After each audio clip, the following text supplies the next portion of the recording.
നിയമസഭാ തെരഞ്ഞെടുപ്പ് നടക്കുന്ന പശ്ചിമ ബംഗാളിൽ തെരഞ്ഞെടുപ്പ് അട്ടിമറിക്കാൻ തൃണമൂൽ കോൺഗ്രസിന്റെ നേതൃത്വത്തിലാണോ ബോംബുകൾ സൂക്ഷിച്ചത് എന്ന സംശയമാണ് ഇപ്പോൾ പുറത്തേക്ക് വരുന്നത്.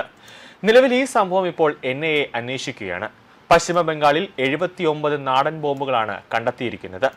കേന്ദ്ര ആഭ്യന്തര മന്ത്രാലയത്തിന്റെ പ്രത്യേക നിർദ്ദേശത്തെ തുടർന്നാണ് ഭീകരവാദ ബന്ധം സംശയിക്കുന്ന നിർണായകമായ ഈ കേസിൽ NIA അന്വേഷണം ആരംഭിച്ചത്. തീവ്രവാദ വിരുദ്ധ ഏജൻസിയായ NIA പുതിയ FIR ഫയൽ ചെയ്തിരിക്കുകയാണ്. ആഭ്യന്തര മന്ത്രാലയത്തിൽ നിന്ന് ലഭിച്ച ഉത്തരവിന്റെ അടിസ്ഥാനത്തിലാണ് നടപടി. ഏപ്രിൽ 25-ന് കൊൽക്കത്ത പോലീസ് 79 നാടൻ ബോംബുകളും മറ്റ് അപകടകരമായ വസ്തുക്കളും കണ്ടെടുത്ത സംഭവത്തിലാണ് NIA അന്വേഷണം നടത്തുക. ജനങ്ങളുടെ ജീവനും സ്വത്തിനും കടുത്ത ഭീഷണി ഉയർത്തുന്നതായിരുന്നു ബോംബ് ശേഖരണമെന്ന് NIA വ്യക്തമാക്കി. അന്നേ ദിവസം തന്നെ കേസ് രജിസ്റ്റർ ചെയ്യുകയും ചെയ്തിരുന്നു. ദക്ഷിണ 24 പർഗാനാസ് ജില്ലയിലെ ഭംഗർ ഡിവിഷന് കീഴിലുള്ള ഉത്തർ കാശ്പൂർ പോലീസ് സ്റ്റേഷനിലാണ് സംഭവത്തിൽ ആദ്യം കേസ് രജിസ്റ്റർ ചെയ്യുന്നത്. ഉത്തർ കാശിപൂരിലെ മജേഹർഹട്ട് ഗ്രാമത്തിലെ ഒരു ശ്മശാനത്തിന് സമീപമുള്ള ഉപേക്ഷിക്കപ്പെട്ട വീട്ടിലാണ് വലിയ ഭീഷണി ഉയർത്തുന്ന രീതിയിലുള്ള സ്ഫോടക വസ്തുക്കൾ അവിടെ സൂക്ഷിച്ചിരുന്നത്. കൃത്യമായ രഹസ്യവിവരത്തിന്റെ അടിസ്ഥാനത്തിൽ നടത്തിയ പരിശോധനയിലാണ് ചണക്കയറുകൾ ഉപയോഗിച്ച് കെട്ടിയ 79 നാടൻ ബോംബുകളും ബോംബ് നിർമ്മിക്കാൻ ഉപയോഗിക്കുന്ന മറ്റ് വസ്തുക്കളും സംസ്ഥാന പോലീസ് കണ്ടെടുത്തത്. ആരാണ് ഇത് സൂക്ഷിച്ചത് എന്ന കാര്യത്തിൽ വ്യക്തത വന്നിട്ടില്ല.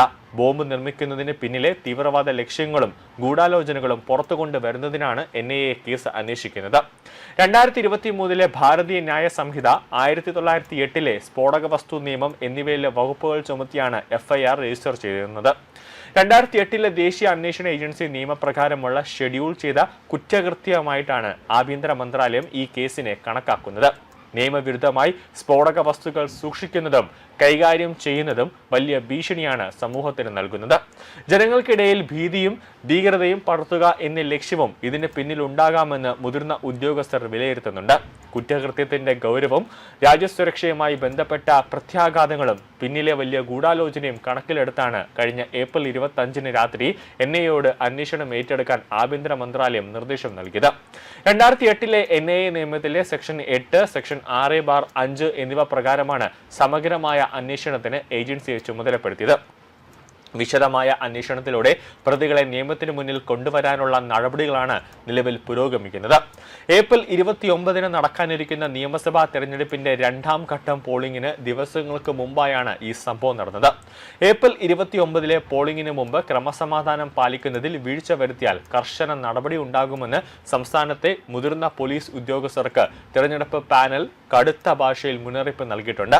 പശ്ചിമ ബംഗാളിലെ 1ാം ഘട്ട നിയമസഭാ തെരഞ്ഞെടുപ്പ് വോട്ടെടുപ്പ് കഴിഞ്ഞത് ഏപ്രിൽ 23-നായിരുന്നു. വോട്ടെണ്ണൽ പ്രക്രിയ മെയ് 4-ന് നടക്കും.